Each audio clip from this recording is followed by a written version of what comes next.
Star Wars icon Mark Hamill actually admitted that his campaign to get people to stop tweeting failed. It failed. Mark Hamill admitted that it failed, but he then tried to politicize why it failed. Of course, Trump derangement syndrome is his reasoning, but let's get into this. So just in case you didn't know what was going on or you missed my other video on this where I kind of just covered what his campaign was, his boycott. Basically, there's this guy, Twitter user Master Sergeant Pepper, who proposed that August 1st be a tweet out day where blue voters, aka Democrats, take the day off from tweeting. Think of the revenue loss for Twitter. X, if we did that, best way to affect change with a billionaire is to hit them in the wallet. Retweet if you are with me. It's unclear exactly what his objective was other than to try and deprive Elon Musk and Twitter of ad revenue. It's unclear if he was trying to curry favor from Musk by depriving him of ad revenue and boycotting it. So maybe you would favor Democrats or something like that, using Twitter to do that. Who knows what this guy's objective was other than to boycott it. But Mark Hamill took it up and said, hashtag August 1st tweet out day.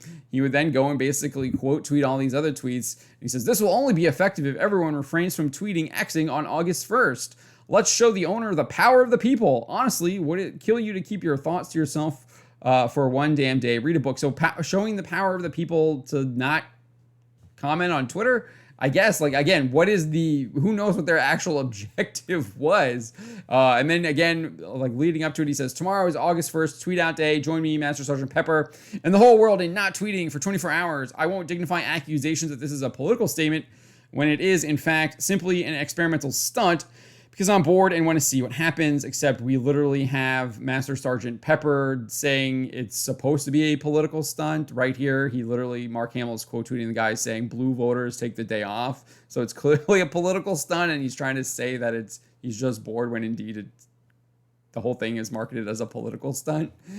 But he then tweeted this, and I know people are going to be like, oh, it's August 1, 2023. He failed himself at 2:59 a.m., but I'm going to give Mark the benefit of the doubt that he literally signed off at 11:59 a.m. West Coast time, because obviously this is a screenshot for me on the East Coast. So on the West Coast time, it would be 11:59. So I do think he actually did stop tweeting for the entire day, but no one else did. Literally no one else participated in this boycott, and it was a failure. And he actually admitted that it failed here. He says, my attempt to make August 1st Tweetless Tuesday was completely obliterated by Trump Indictment Day. So there you have the Trump derangement syndrome saying that he actually failed to get people to boycott because they were too busy tweeting about Trump.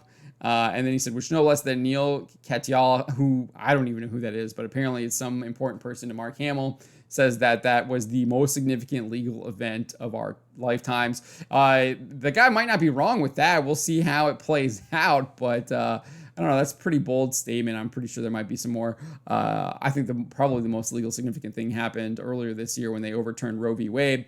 But this could be maybe just as significant. We'll see. I don't know. It's hard to quantify how significant saving innocent children's lives are. But while Hamill's boycott was completely ineffective, we do have a report that was literally published, I think, today, August 3rd, that shows that conservatives or right-wing people boycotting Bud Light and Anheuser-Busch has been extremely effective in the United States. The AP reports that Anheuser-Busch lost more than 5% of U.S. market share for all of its beer brands. So not just Bud Light, but all of their beer brands. As of April, their market share has declined to 36.9%. So again, this is from their second quarter report. It might even be down even further now as we got into the summer months. So their third quarter might even be lower than that. This is just what we know at the end of April. They're reporting. The AP also reported that the company said its U.S. revenue collapsed 10.5% in the second quarter. So their U.S. revenue declined. That's a huge chunk. Massive. And then specifically for Bud Light, they noted that their U.S. retail sales were down 26% compared to the same period a year ago, according to Nielsen data compiled by Bump Williams Consulting. Its year-over-year sales declines have been in the 25 to 30% range every month since the backlash began, the consulting company said. So that's how an actual boycott is effective. 25 to 30% decline every month in Bud Light sales, losing 5% of their market share across all their beer brands, and seeing their revenue decline 10.5% compared to the previous quarter in the same time period. So that is how it works. Mark Hamill failed completely and utterly and actually admitted it.